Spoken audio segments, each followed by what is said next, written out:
اس کی بہت بڑی مثال آپ نے ملاحظہ فرمائی کہ سیدنا بلال حبشی رضی اللہ تعالی عنہ مکہ مکرمہ میں پیدا ہوئے، لیکن نسل کے لحاظ سے ان کا تعلق حبشہ کے ساتھ تھا، افریقہ کے ساتھ۔ پیدائش مکہ مکرمہ میں ہوئی۔ جس طرح ان کے بڑے یعنی آبا غلامی کی زندگی بسر کر رہے تھے، سیدنا بلال حبشی رضی اللہ تعالی عنہ آپ کی غلام کے طور پر ہی معروف ہوئے ابتدائی زمانے کہ غلام ہیں، غلامی کرتے ہیں، اور وہی حیثیت ہے ظاہراً جو اس کی غلام کی ہوتی ہے، اس سے زیادہ کچھ نہیں۔ لیکن آپ اندازہ فرمائیے کہ فقط ایک کلمہ پڑھا، شہادتین کا اقرار کیا، امام الانبیاء صلی اللہ علیہ وسلم کے دامان کرم سے وابستہ ہوئے۔ اللہ رب العالمین جل وعلا نے وہ شخصیت جن کا پہلا تعارف صرف اور صرف مکہ مکرمہ میں صرف ایک غلامی کی تھا، اور ایک غلام کی حیثیت کا جن کا سٹیٹس تھا، باری تعالیٰ جل وعلا نے ایسا فضل فرمایا۔ آپ یہ دیکھیے کہ جو شان باری تعالیٰ جل وعلا نے مکہ مکرمہ کے سرداروں کو عطا فرمائی، فقط سرکار سے نسبت کی وجہ سے اللہ رب العالمین جل وعلا نے کوئی شان مکہ مکرمہ کی اس شخصیت کو عطا فرمائی جن کا تعارف نہیں رہے غلامی کرتا۔ تو یہی ہے غلامی ہے۔ سیدنا بلال حبشی رضی اللہ عنہ کو آپ دیکھ لیں، لیکن اسلام کے لیے اس نسبت کے لیے وفا کی جب دامن تھام لیا تو پھر آزمائشوں کی وجہ سے، سختیوں کی وجہ سے اور دنیاوی شرائط تکالیف کی وجہ سے حضرت بلال حبشی رضی اللہ تعالی عنہ نے اپنا کلمہ نہیں چھوڑا، اپنی نسبت نہیں چھوڑی، اور اس دامن کو توڑا نہیں، چھوڑا نہیں جس دامن کے ساتھ آپ کی وابستگی ہوئی تھی۔ فخر عالم صلی اللہ علیہ وسلم کے لیے ایسی ایسی تکالیف برداشت کی کہ شاید ہو سکتا ہے کہ کوئی ذہن اس کو سوچ بھی سکے۔ آپ اندازہ فرمائیے، جہاں عرب کی تپتی سرزمین پر الٹا لٹا دیا جائے بغیر لباس کے،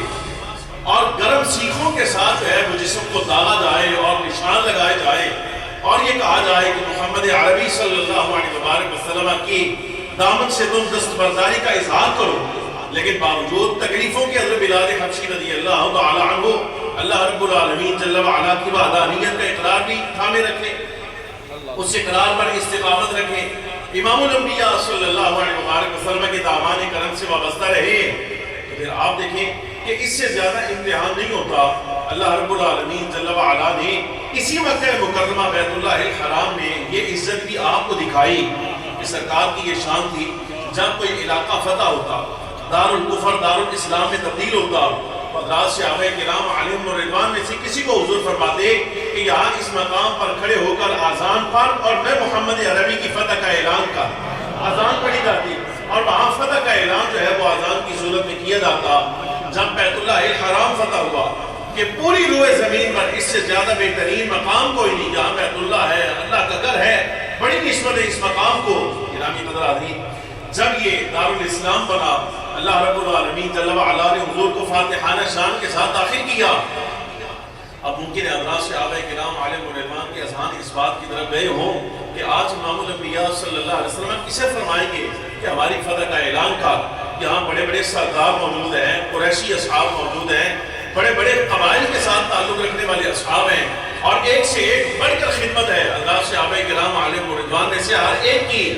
لیکن آپ نگاہ انتخاب دیکھیے کہ کہاں ٹھہری۔ امام الانبیاء صلی اللہ علیہ وسلم نے آج اعلان کے لیے، فتح کے اعلان کے لیے انتخاب جس شخصیت کا کیا ہے، وہ وہی شخصیت ہے جن کو اسی مکہ مکرمہ سرزمین پر ستایا گیا، لٹایا گیا، تکالیف پہنچائی گئی، لیکن اللہ رب العالمین جل وعلا نے اسی کلمہ کی وجہ سے،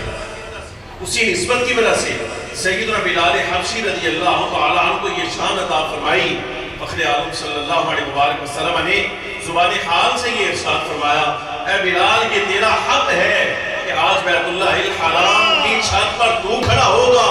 اور دنیا دیکھے گی کہ وہ جو غلام بن کر ہمارے دامن سے وابستہ ہوا تھا،